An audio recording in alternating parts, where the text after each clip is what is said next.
Okay, hello. My name is Sebastian. I am the head gatekeeper of the row system. In previous videos, Sarah has referred to me as the hidden gatekeeper. Today, I'm giving you the system update as Sarah has learnt a lot about the system in this past year. It's been quite a chaotic year. So one of the big things that has changed over this past year is that Sarah's now able to communicate with me. We've had a little bit of lowering of the amnesia barriers that now allows me to front and retain information whilst I do front. Other things that have occurred over these past few months, we've had 3 splits, 2 for traumatic reasons and 1 using the stress of a traumatic reason to create a new internal caretaker. Her name is Summer. She's so excited to film.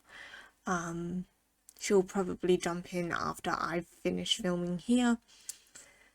And yeah, so we've had these new recent splits. Other things that have gone on, we have had a range of alters come in and out of dormancy. A bit of information that Sarah did not have access to before recently is that our system comprises of somewhere between 80 and 120 alters. When Sarah started this channel, she was aware of 4 alters: herself, little a, little m, and Mist. Nowadays there is a lot more communication. There's about 25 of us who are not dormant or who are currently active, and that includes our 3 most recent splits. And we have a range of alters still very much in dormancy. Other things that have changed, little M has taken on a bit more of an internal role. She has aged up a little bit. She now sits around about 12 on average, and she's working on communication and reshaping the forest to make the forest a little bit more usable for us. We are working on changing elements of how our inner world works to reduce the amount of amnesia that we have. Other things that have changed is the inner world layout has changed. I'll let Sarah with little M's help to rewrite, to re-record a system, to re-record the inner world video. We'll give you an update on the inner world in its own form, give you a little bit more insight as to how the inner world works. We are a lot more stable than what we used to be, despite the fact that alters are coming in and out of dormancy. We've been doing a lot of trauma work with the middle L.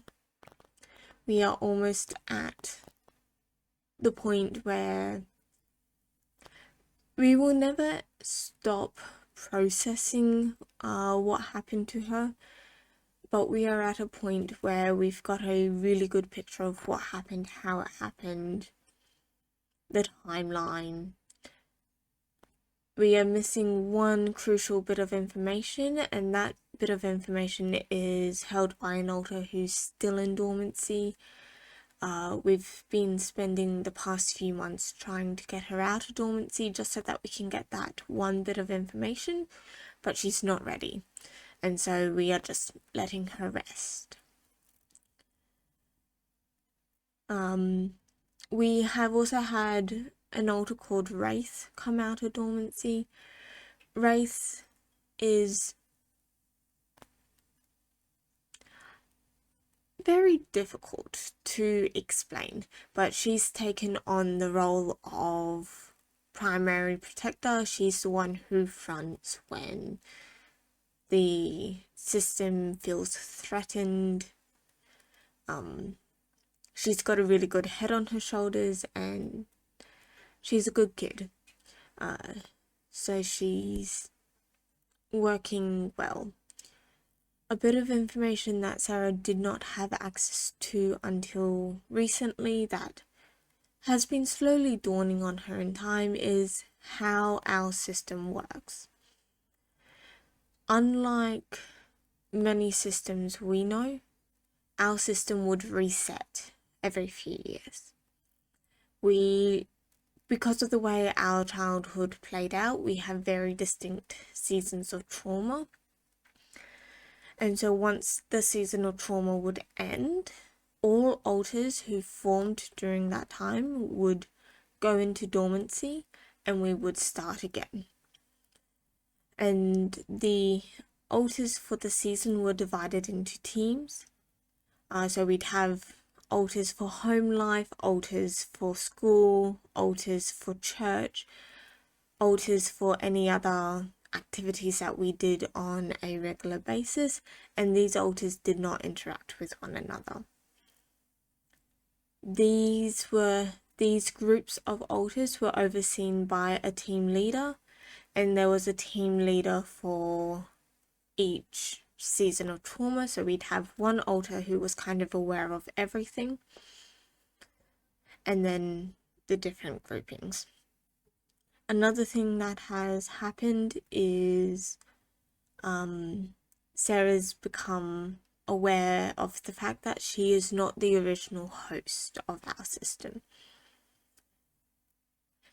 Before Sarah was a home alter who was designed to do the non-traumatic elements of home life. And the original host, the amnesia barriers surrounding the original host broke down, and the original host became aware of the extent of trauma that the body was going through, and it broke her. She split and fused and became incredibly unstable.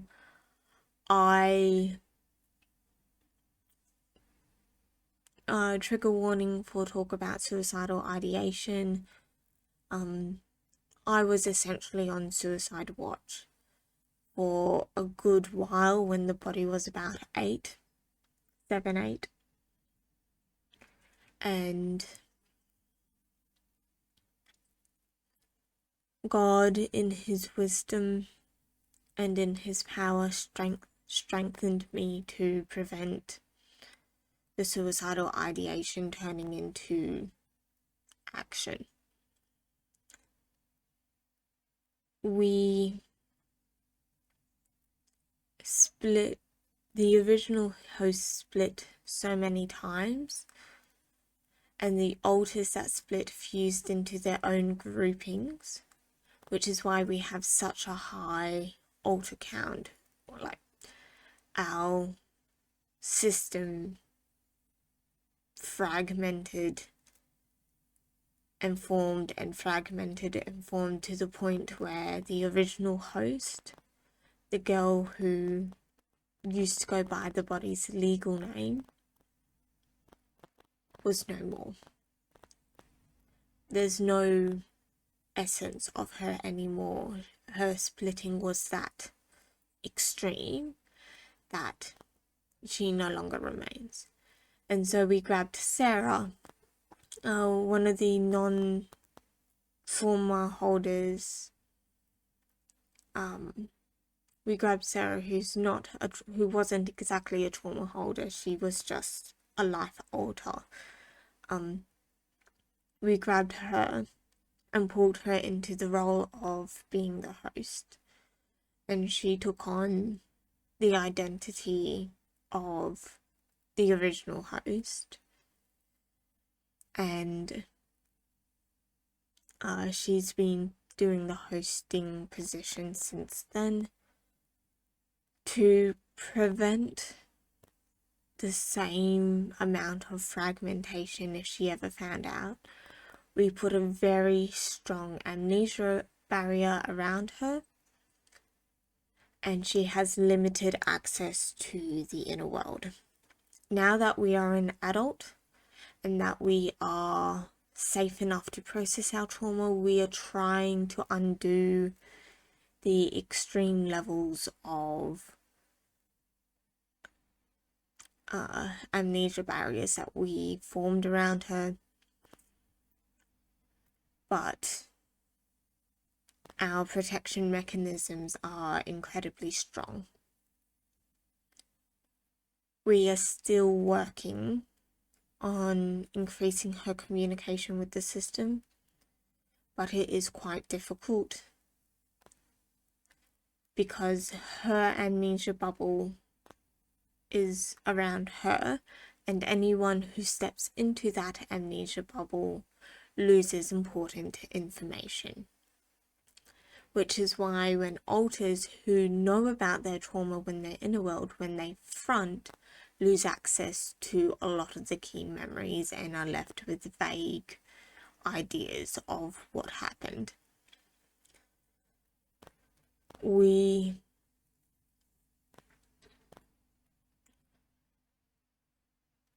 And so we are working on undoing a lot of the protection mechanisms that have kept our system safe and have kept Sarah completely unaware for so long. It is a part of the reason why, despite the fact that there are so many of us, Sarah has only been gradually being introduced to systems and alters and subgroups and everything else. We have a lot of trauma work to continue doing. We have a lot of relationship issues at the moment that we are working through between that and our new job and university.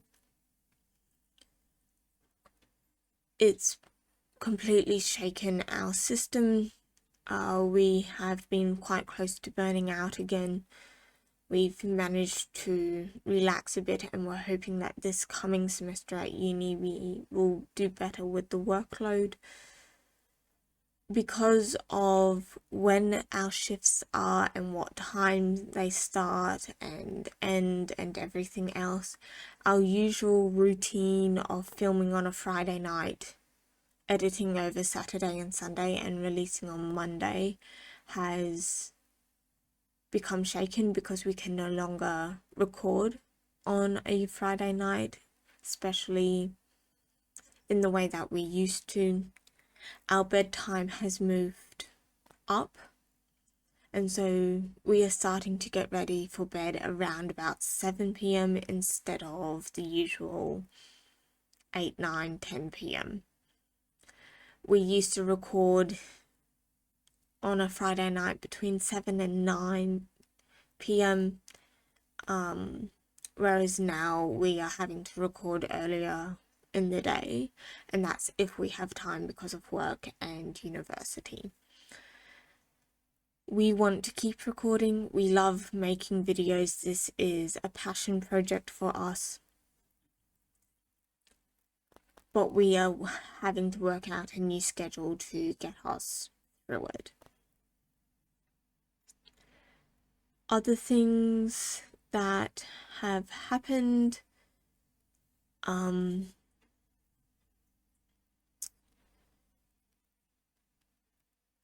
I can't think of. The amnesia barriers messing with me, unfortunately.